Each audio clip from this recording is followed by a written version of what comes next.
Hey guys, Trevor with Shadow Systems Technical Tuesday. Today we're going to talk about our compensators, how you take them off the gun and how you put them back on. This is an area where some people struggle. It's understandable because these designs are pretty novel and different from what else is out there in the market. So I'm going to show you the tips and tricks that we use to do that to each of the designs that we make. And there are a few different variations here. I'll highlight what those differences are, and it will be much easier to remove it and reattach it when the time comes. Okay, one point. There's really no reason to take your compensator off until you've shot the gun. Don't take the comp off until you've got some rounds on the gun. We attach them here at the factory. They're very, very tightly fit. They loosen up slightly during live fire. Please shoot 50 rounds or 100 rounds or something before you take it off. There's no reason to take it off until you need to do maintenance. So don't take it off until you've shot the gun a little bit. Okay, on the table, we have an assortment of options. We have the DR920P, which uses the cross pin to lock the comp in place. We have the CR920P, which was our first version that incorporated a locking lever on an all-steel compensator. This is the MR920P, also the same design on the XR920P, our newest model. A slightly different variation of this, a little simplified. And then we have our thread-on compensator that uses the Allen key to remove it. For what we're doing today, you don't need a hammer, you don't need really anything except maybe an Allen key, well, certainly an Allen key for this one, and then a punch. This is the Shadow Systems tool, which is available on our website, but any punch that's about this size, 3/32 of an inch, I believe, should work fine.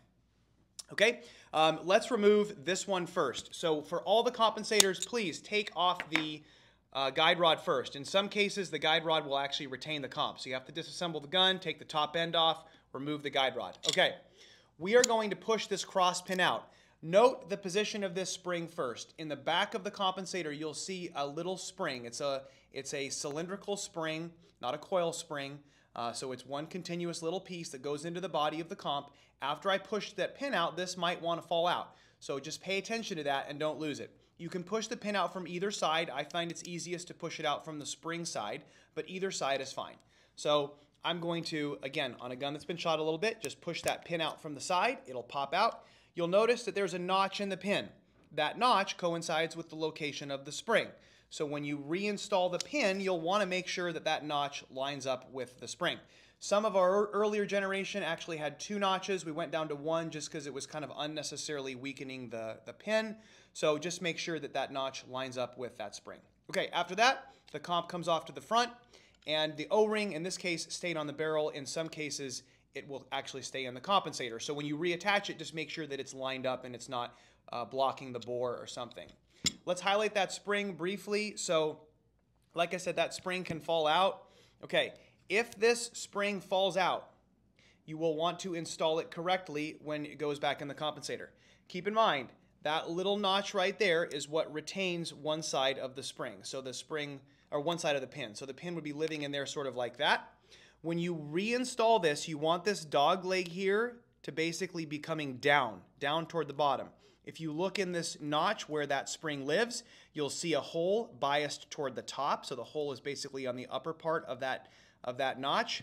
That's where your spring lives. So I'm going to insert that, and when I'm done, you'll notice the back of the spring is where it was when we took it apart. It's biased toward the bottom. You really can only get it in one way. You really can't put it in upside down, but this will at least help you see what direction to put it in.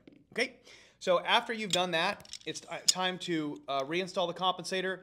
Again, make sure your O-ring is lined up and your spring is in place. You're just going to slide it over the barrel and line it up with the locking key and push it in place. Now, that O-ring is lightly compressed when the pin is installed. And again, I'm going to make sure when I put my pin in that my spring and my groove and my pin line up. So I'm going to be going in this way, okay? All right, so I'm going to go ahead and do that now. I'll get the pin started, and then some downward pressure can help. In this case, I'm just going to push it down on the table. Not always required, but helpful. A little downward pressure, and then that pin will snap into place, and it'll be retained by that spring over there, okay? So again, groove and spring need to line up. All right, that is the DR920P. Now we're going to move to the CR920P. So this one has the locking lever. First thing to highlight here, take the guide rod off.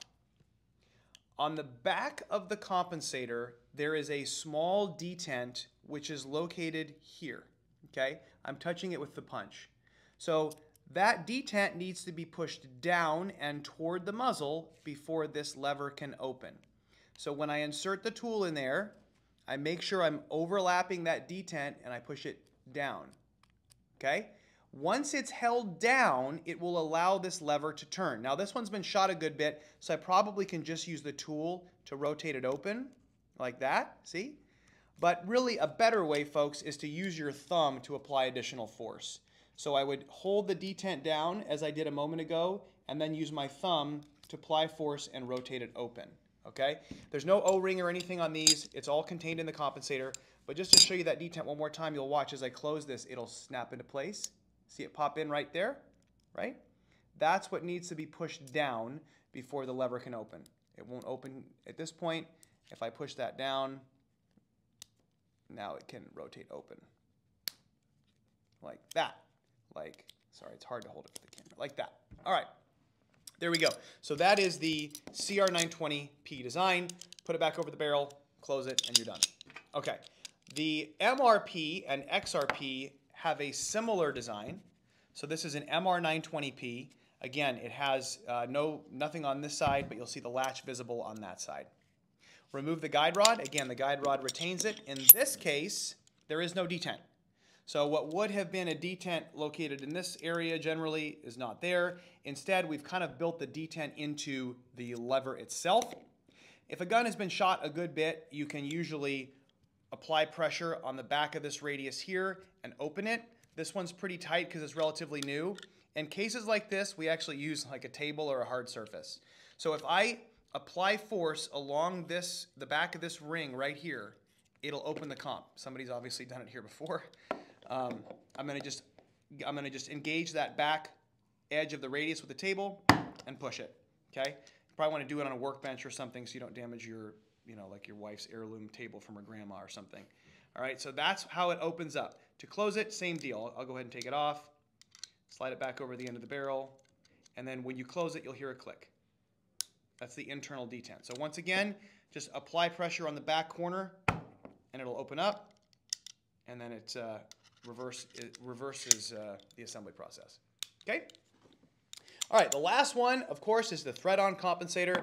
The thread-on compensator engages on the threads of a shadow threaded barrel. You're going to use the included Allen key to just loosen those two screws. You don't need to take them all the way out. Just loosen them up a little bit, and then the comp will start freewheeling, and you can thread it off. Okay? All right, to thread it back on, you want to time the compensator to the barrel. So you notice there's too much gap there right now, right? So what I'll do is I'll basically screw it all the way on and then back off one turn, or back off until it's back in alignment with the slide, and then make sure the barrel goes up into its notch. So you should have a little gap right there. In some cases, you might need to come off one more to make sure that you get the barrel all the way into battery. But for this compensator, I can go until it stops and back off a little bit until it's lined back up, and then it lines up nicely with the slide. Okay, at that point, you'll just tighten your screws. I like to tighten them progressively. Do one side snug, then the other side snug, then go back and torque them. Make sure it stays aligned as you go. We provide torque instructions in the manual. I want to say it's like 10 to 20 inch-pounds. I can't remember, but just snug. Don't over-tighten. All right? And that is the thread-on compensator. Okay, so there's a rundown of your Shadow Systems compensators. Again, with the exception of the thread-on comp, they're pretty unique. So just please read your manual. Don't get frustrated. It's kind of like anything. The first time you took a gun apart, it seemed very difficult to understand how the parts worked and what it was supposed to feel like as you took it apart. Same is true with designs like this. They are very precisely fit little machines, and you just have to understand kind of how they work and what their pieces and parts do. Once you get the feel of it, it's going to be no problem. As always, if you have questions or comments or concerns, give us a call, leave us a comment, and we will see you next time.